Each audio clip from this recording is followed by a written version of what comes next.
नमस्कार, मेरा नाम भाऊ तोरसेकर। आप देख रहे हैं प्रतिपक्ष। दोस्तों, हम जब राजनीति समझने की कोशिश करते हैं तो अलग अलग पार्टियां, उनकी ताकत कितनी है, उनका नेता कैसा है, उनके पास संगठन कैसा है, उनको वोटर का, जनता का रिस्पांस कैसे मिलता है, प्रतिसाद कैसा मिलता है, वो भी देखते हैं और उससे हम राजनीति समझने की कोशिश करते हैं। डेमोक्रेसी में, गणतंत्र में जो राजनीति की लड़ाई होती है वो चुनाव में होती है। कौन कितने वोट पा सकता है और कितने वोट पाने के लिए उसे किस ढंग का संगठन होना चाहिए, उसके पास कैसे उम्मीदवार होने चाहिए, लोकल या स्थानीय लेवल पर उसके पास कैसे नेता होने चाहिए, जूनियर या दूसरे लेवल की जो लीडरशिप होती है वो कितना अच्छा ऑर्गेनाइजेशन खड़ा करती है, कैसे कैसे साधन इकट्ठा कर सकती है और किस ढंग से लड़ सकती है। ये सब जब इकट्ठा करे तो उसके बाद लड़ने वाले जो है वो इश्यूज ढूंढते हैं कि भाई ये कौन सी जगह है कि हम कहाँ लड़े तो ज़्यादा से ज़्यादा लोग हमारे तरफ आकर्षित हो जाएंगे, ज़्यादा से ज़्यादा वोटर हम पर भरोसा करेंगे। ये बाद में आता है, लेकिन पहले ढांचा होना चाहिए। और अगर बेसिकली ढांचा हो जाए, अब देखिए महाराष्ट्र की राजनीति आप ले लेते हैं तो महाराष्ट्र ज़्यादा से ज़्यादा नागरीकरण जिसका हुआ है, शहरीकरण हुआ है, 40% से ज़्यादा वोटर महाराष्ट्र का इस शहरों में बसा है। तो मुंबई हो, पूना हो, नासिक हो, औरंगाबाद हो, नागपुर हो, अमरावती हो, ऐसे जो शहर है बड़े बड़े, यानी आप मान लो कि महाराष्ट्र में कम से कम 20 से ज़्यादा बड़े कॉरपोरेशन हैं, जहाँ 2 या 3 से लेकर 35-36 तक एमएलए एक शहर से चुन कर आते हैं। और आज 288 जो जगह है उसमें से कम 40-45% एमएलए जो है, मानो कम से कम 50% एमएलए जो है वो शहरी विभाग से चुनकर आते। छोटे शहर हो गए, छोटे कस्बे हो गए, लेकिन वो शहर बन चुके। तो इसलिए उस शहर में जो पार्टी अपना सिक्का जमाए या ऑर्गेनाइजेशन पक्की करे तो वो कुछ कर सकती है। और राज ठाकरे जिन्होंने महाराष्ट्र नवनिर्माण सेना पार्टी बनाई थी, उनको शुरू के दिनों में अच्छा रिस्पांस मिला था। यानी पहले चुनाव में ही उनको 13 एमएलए मिले थे, उसमें से 6 मुंबई के थे, 3 कल्याण के थे और 3 नासिक के थे, एक औरंगाबाद का था। अब देखिए ये तीनों जगह कौन सी है? मुंबई सबसे बड़ा सिटी है, सबसे बड़ा मेट्रो सिटी है। कल्याण मुंबई के नज़दीक का एक बड़ा सिटी है। नासिक पूरा का पूरा नॉर्थ महाराष्ट्र में एक बड़ा सेंटर माना जाता है। तो उस सिटी के तीनों एमएलए मनसे को, एमएनएस को मिले थे और एक औरंगाबाद की नज़दीक से चुन कर आया था। तो शहर की ताकत महाराष्ट्र में क्या होती है? शहरी मतदाता की ताकत महाराष्ट्र में सबसे ज़्यादा गिनी जाती है। और अगर आप बारीकी से देखें तो 1966 में जब शिवसेना स्थापन हुई, वहाँ से शिवसेना की शुरुआत मुंबई और ठाणे में हुई थी, जब ठाणे विकसित हो रहा था और मुंबई तो पहले से ही मेगा सिटी का बड़ा सिटी था। तो उसके बाद शिवसेना की ताकत जब बढ़ती गई वो सिटीज़ में बढ़ती गई और आखिरी पड़ाव में शिवसेना गांव तक जा पहुंची। तो जब शुरुआत होती है तो मनसे को मनसे को रिस्पांस अच्छा मिला था, लेकिन वो राज ठाकरे शायद समझ नहीं पाए। उस पर आगे चलकर उन्होंने अपनी पार्टी बढ़ाने के बजाय बड़बोलेपन किया था। लेकिन अब पिछले 5-7 साल में जो उनका नुकसान हुआ है, बहुत सारे लोग उनकी पार्टी छोड़कर गए, लेकिन वो हटे नहीं, डरे नहीं या निराश नहीं हुए। इन्होंने राज ठाकरे ने पिछले 1 साल से फिर से अपनी पार्टी एकजुट करने की कोशिश की है और वो मौका ढूंढ रहे। एक बात सीधी है कि ये शिवसेना से निकली हुई दूसरी पार्टी है, वो शिवसेना का स्पेस है वो पकड़ना चाहेगी, शिवसेना की जगह लेना चाहेगी। और आज जबकि शिवसेना अपना एंटी कांग्रेस ये जो पॉलिसी थी वो छोड़कर कांग्रेस और एनसीपी जो दूसरी कांग्रेस है उनके साथ चली गई है, तो मान लो कि शिवसेना का जो आत्मा है, स्पिरिट है, जो एंटी कांग्रेस है, वो ग्रैब करना मनसे के लिए बहुत आसान है, जो बीजेपी के लिए आसान नहीं है। शिवसेना का जो स्पिरिट है, शिवसेना की जो मानसिकता है वो बीजेपी से अलग है। वो हिंदुत्व मानते हैं, बिल्कुल सब ठीक है, लेकिन फिर भी वो महाराष्ट्र की अस्मिता मानते हैं और उसी कारण से कांग्रेस के खिलाफ आज तक शिवसेना खड़ी थी। वही शिवसेना अगर कांग्रेस के साथ चली गई है तो वो स्पेस थोड़ा थोड़ा खाली हो रहा है, लेकिन वो पूरा का पूरा बीजेपी के पास नहीं जाएगा। शिवसेना का जो हिंदुत्व का स्पेस है वो बीजेपी खा सकती है, लेकिन मराठी अस्मिता ये जो स्पेस है वो अगर शिवसेना के हाथ से निकलता है तो मन से वो स्पेस ले सकती है, वो अवकाश ले सकती है। अब और एक बात देखिए कि ये तो मन से करेगी क्या मन से हिंदुत्व की ओर भी झुकेगी, बीजेपी के साथ जाएगी, ये चर्चा होती रही। फिर भी ऐसा कुछ हुआ नहीं, आज तक हुआ नहीं और उसकी कोई सिग्नल भी नहीं आ रहे। लेकिन एक बात साफ है कि जो स्पेस शिवसेना छोड़ रही है वो स्पेस ग्रैब करने के लिए राज ठाकरे अपनी तरीके से प्रयास कर रहे हैं। और उसका पहला सिग्नल परसों उनकी जो मीटिंग औरंगाबाद में हुई, वो नासिक में बार बार जाते थे, पुणे में बार बार जाते थे, मुंबई में तो राज ठाकरे रहते तो यहाँ इनका अपने कार्यकर्ता नेताओं से चर्चा वगैरह होती रहती। लेकिन पहली बार बहुत दिनों के बाद, बहुत महीनों के बाद, या आप बोल सकते हैं कोरोना के बाद, पहली बार राज ठाकरे औरंगाबाद गए थे। उन्होंने अपने कार्यकर्ताओं से बात की, ऑर्गेनाइजेशन का ओवरवेम क्या किया है, फेरबदल की कुछ किया है। एक भाषण में उन्होंने एक सिग्नल दिया है, वो मुझे बहुत बड़ा सिग्नल लगता है, बहुत बड़ा सिग्नल है।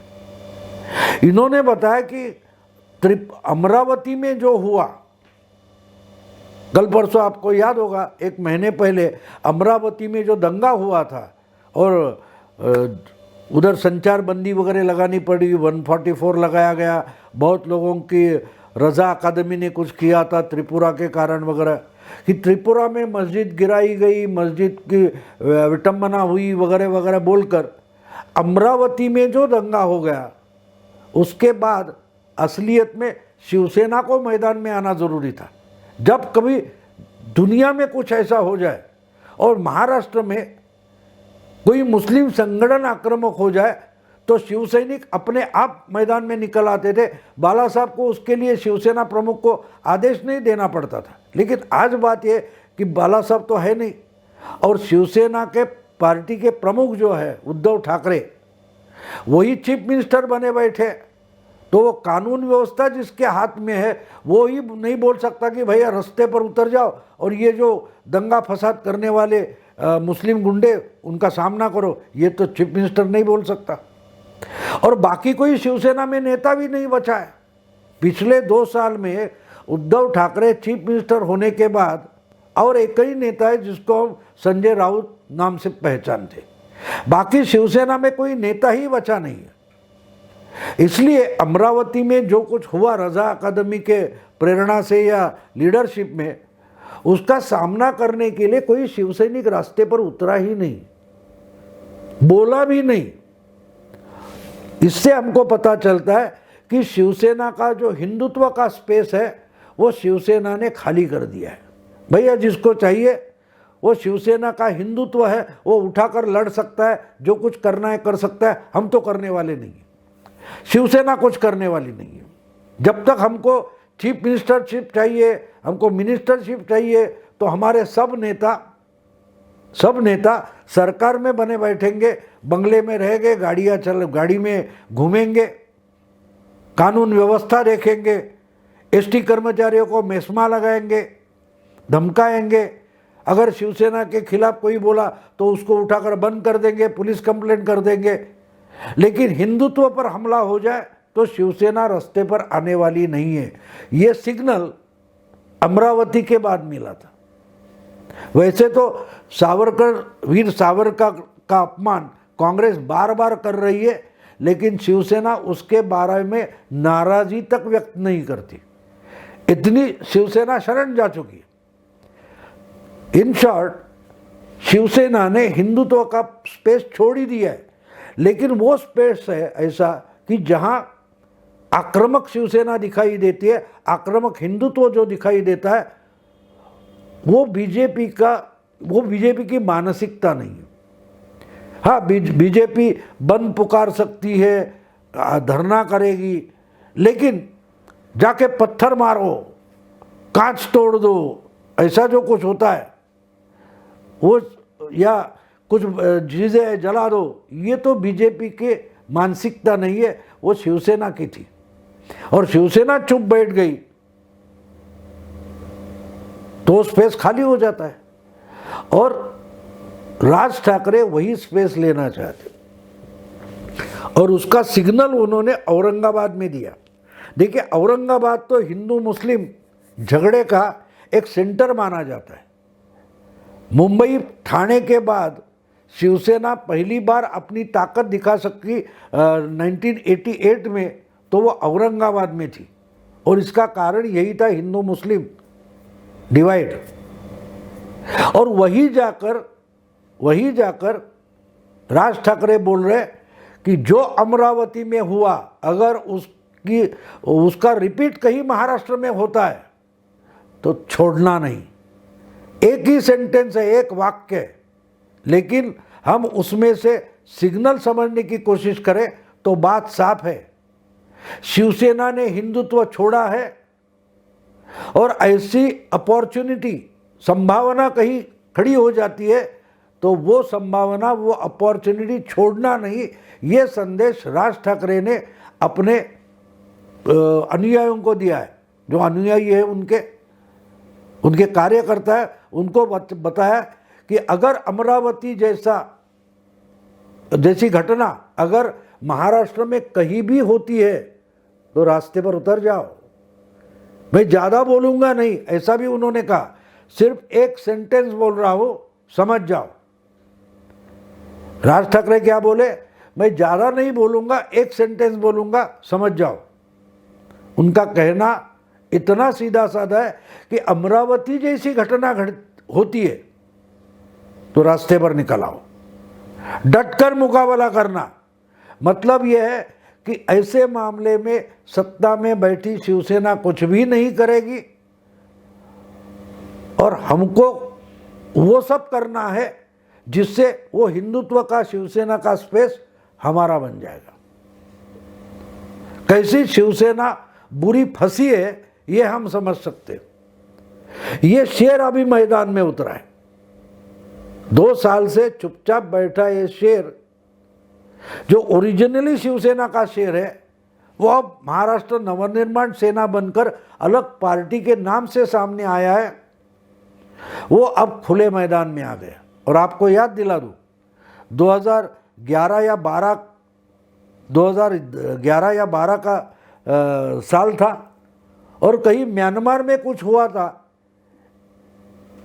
इसके खिलाफ मुंबई में रजा अकादमी, जो मुस्लिमों का संगठन है, उसने एक रैली की थी, और उसमें बहुत बड़ा दंगा, छत्रपति शिवाजी टर्मिनस के इर्द गिर्द का जो इलाका है, आज़ाद मैदान का, वहाँ हुआ था। बस जलाई गई थी, इमारतों पर पत्थर फेंके गए थे, महिला पुलिस की इज्जत लूटी गई थी, ये सब हुआ था। तब बाकी सब पार्टियां चुप बैठी थी, अकेली पार्टी मैदान में उतरी, अकेला नेता मैदान में उतरा, वो भी राज ठाकरे था, और उनकी पार्टी MNS मनसे थी। उन्होंने मोर्चा निकाला था, मूक मोर्चा, उसको भी पुलिस ने बैन किया था। फिर भी उन्होंने बोला कि जो करना है पुलिस करे, हम तो रास्ते पर आएंगे। और राज ठाकरे ने चौपाटी से लेकर नरीमन पॉइंट तक बहुत बड़ा मोर्चा निकाला था। हजारों लाखों की तादाद में लोग उसमें शामिल हुए थे। और उसके बाद जो मीटिंग हुई, वहाँ अपनी पुलिस की ऑर्डर डिफाई करके एक पुलिस हवलदार ने राज ठाकरे को जाकर गुलाब का पुष्प दिया था, उनका अभिनंदन किया था। रजा अकादमी अमरावती में भी गड़बड़ की है, मालेगांव में भी गड़बड़ की है, और उस वक्त 10 साल पहले रजा अकादमी ने ही मुंबई में गड़बड़ की थी, तब राज ठाकरे खड़े हुए थे।